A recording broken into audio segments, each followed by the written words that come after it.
करे तू इंस्टाग्राम चलावेली का? हाँ हो मोरे राजा, बड़ा आवेला मजा। कमीनी, तू ये सब छोड़ दे। ऐसे कैसे मैं इंस्टाग्राम छोड़ दूं राजा? अभी टाइम है जाने मन, तू होश में आ जा। इसमें क्या है बुराई, आप ही बताओ ना। देखो पूरे गांव में मेरी नाक तुम कटावो ना।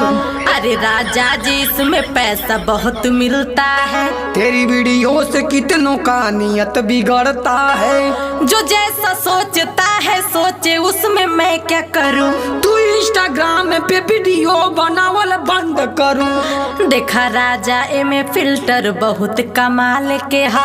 हाई वीडियो तो सारे टिल्ठुआ के माल कहो। मान जाए राजा, हमके वीडियो तू बना